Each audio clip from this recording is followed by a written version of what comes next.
I'll keep it quick, all right? Oh, by the way, Jerry Healy, if you're looking, that's your microphone, and I don't forget it. Good people are scarce. Look after yourself. Long story. We used to work on a radio station together. Tune in to Jerry Healy. I think he's on Nova now. I think he's on Radio Nova.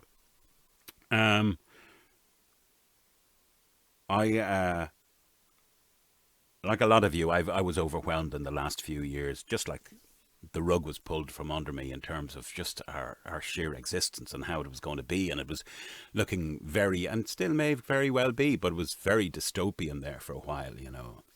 You can't walk up the road without being stopped. You can't, you know, you have to put a stupid fucking mask on you. You have to, yeah, all that bollocks that went on. And time will tell. But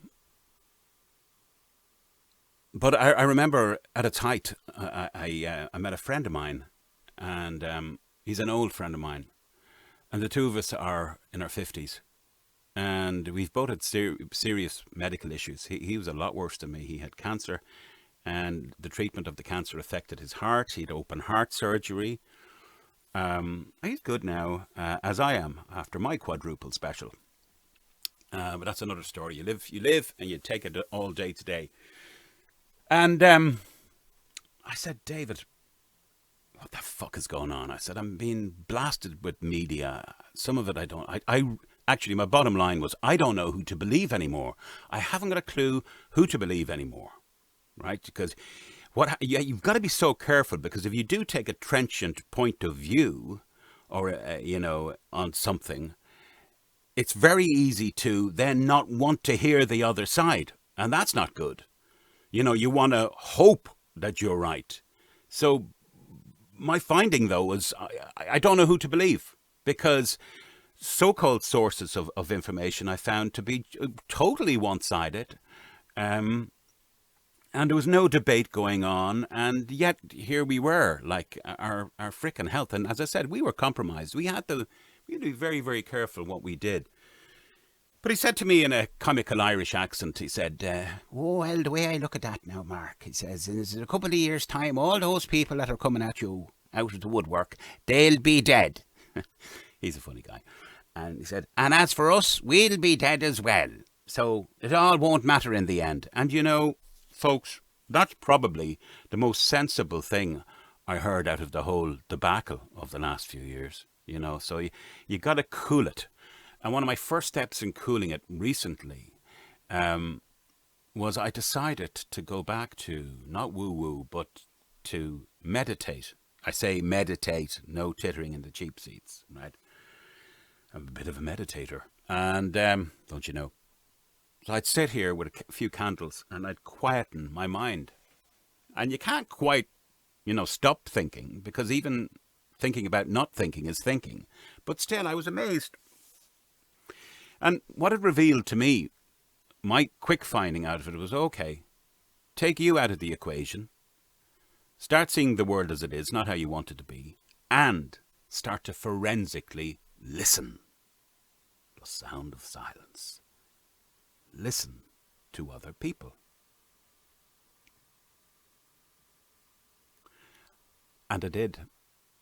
All these kind of online interviews and TV interviews and stuff I'd see with talking heads.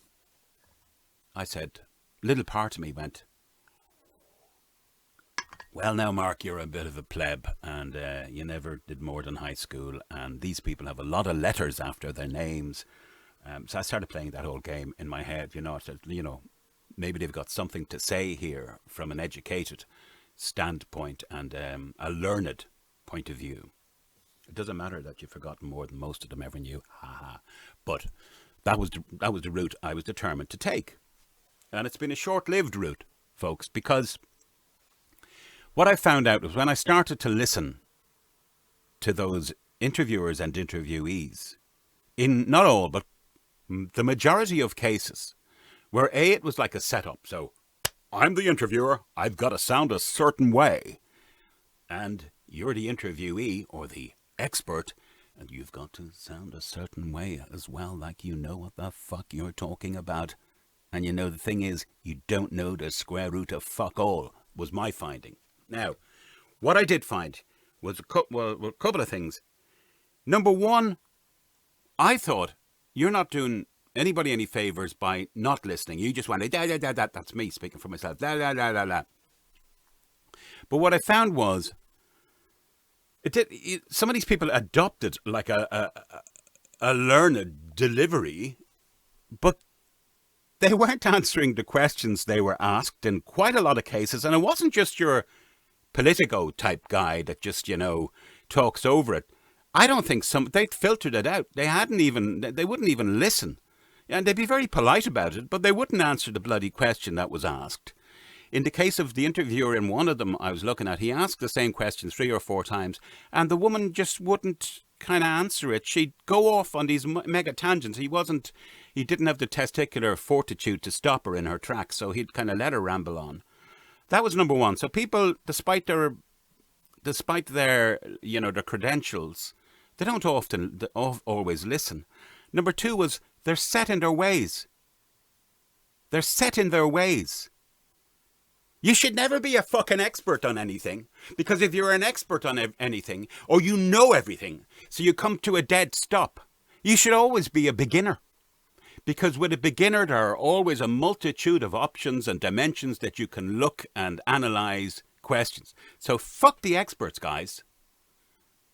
So they don't listen. They take up positions. And also, in a lot of cases, they didn't know. They didn't know. They don't know. And what they do is take up your time listening to them. And somehow you're to believe them. Somehow, through all that morass of officialdom, dumb being the operative word, you're supposed to go away enlightened. Well, I'm sorry, but I'd say in 7 of the 10 interviews that I looked at and forensically listened to, I came away without those findings. So that's my tuppence worth for the day. You'll never get the 7 minutes 33 seconds of your life back again. 33, as we say in Ireland. So look after yourself. So long. It's been real.